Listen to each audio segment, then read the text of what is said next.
Bonjour à tous et bienvenue dans cette nouvelle vidéo. Aujourd'hui, on vous parle de l'emploi à temps partiel pour vous permettre de le mettre en place en toute légalité. Alors tout d'abord, qu'est-ce que le travail à temps partiel? Le travail à temps partiel consiste pour un travailleur à travailler sur une durée inférieure à la durée légale ou conventionnelle ou celle applicable à l'établissement. Pour faire simple, c'est lorsqu'un travailleur travaille moins de 35 heures par semaine. Le travail à temps partiel peut concerner tout travailleur en CDI ou en CDD. Il est quand même assez rare que des contrats d'apprentissage ou des contrats de professionnalisation y soient éligibles.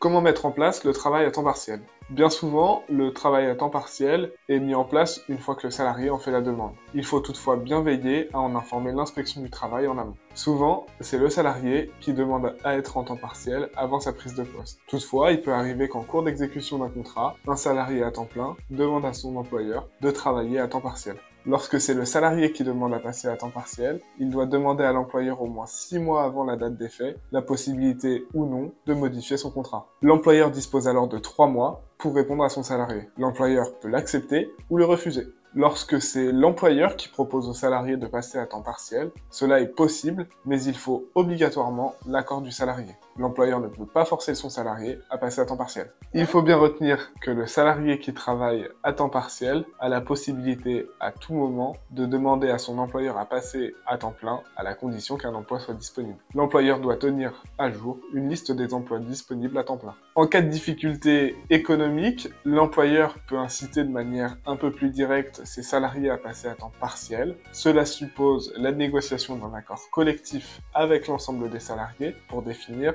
les règles et les modalités d'application. Le salarié peut quand même refuser ce passage à temps partiel, mais il s'expose à une procédure de licenciement pour motif économique si les difficultés de l'entreprise sont suffisamment graves. Enfin, lorsqu'il y a un CSE, l'employeur a l'obligation d'informer au moins une fois par an les membres du CSE lors de la consultation annuelle du nombre d'emplois à temps partiel occupés. Il doit préciser le sexe des personnes concernées, la qualification des emplois concernés et le volume d'heures effectuées.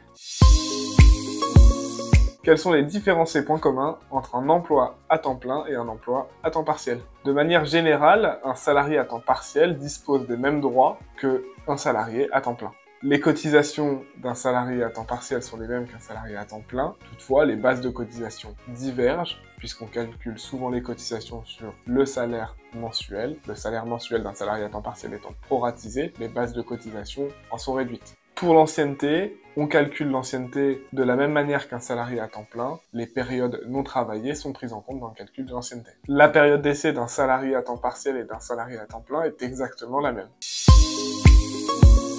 Quelle est la durée minimale d'un contrat de travail à temps partiel? Un salarié à temps partiel doit effectuer 24 heures par semaine. L'employeur ne peut pas proposer un contrat d'une durée inférieure à son salarié. En revanche, un salarié peut solliciter une dérogation lorsqu'il a des contraintes personnelles qui l'empêchent d'effectuer 24 heures par semaine ou lorsqu'il cumule plusieurs activités professionnelles. Enfin, une dérogation spécifique existe pour les étudiants. Comment fonctionnent les heures complémentaires? L'employeur est en droit de demander à un salarié d'effectuer des heures complémentaires. Les heures complémentaires sont l'équivalent des heures supplémentaires pour un salarié à temps plein. La distinction est faite car les règles de fonctionnement diffèrent. Un salarié qui effectue des heures complémentaires ne peut pas travailler plus de 35 heures par semaine. S'il dépasse ces 35 heures par semaine, son contrat de travail pourrait être qualifié en contrat à temps plein. Le volume d'heures complémentaires d'un salarié à temps partiel est calculé en fonction du dixième de la durée de travail du salarié. Ainsi, un salarié qui effectue 24 heures par semaine peut effectuer 2 heures complémentaires par semaine, 24 x 10%. Ce volume d'heures, le dixième, peut être porté à un tiers lorsque des dispositions conventionnelles le permettent. Il faut donc s'en référer à la convention collective. Le paiement des heures complémentaires doit être effectué avec des majorations. Des dispositions conventionnelles prévoient les taux de majoration. En l'absence de dispositions particulières, il faut s'en référer au légal. Le légal prévoit un taux de majoration de 10% pour les heures effectuées dans la limite du dixième et un taux de majoration de 25% pour les heures complémentaires effectuées au-delà du dixième, souvent entre un dixième et un tiers.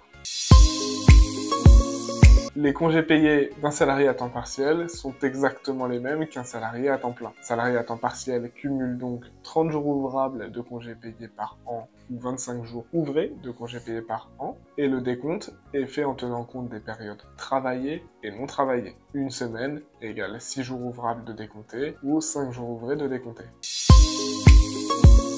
Quelles sont les mentions obligatoires pour le contrat d'un salarié à temps partiel? Première mention obligatoire, c'est la qualification. Viennent ensuite la rémunération, le volume d'heures, le mode de communication des horaires, la qualification de l'emploi, les conditions de modification de la durée du contrat, la priorité d'accès à un emploi à temps plein, le fonctionnement des heures complémentaires. J'espère que cette vidéo vous a plu. On vous souhaite d'excellentes fêtes de fin d'année et on vous dit à 2024 pour une prochaine vidéo.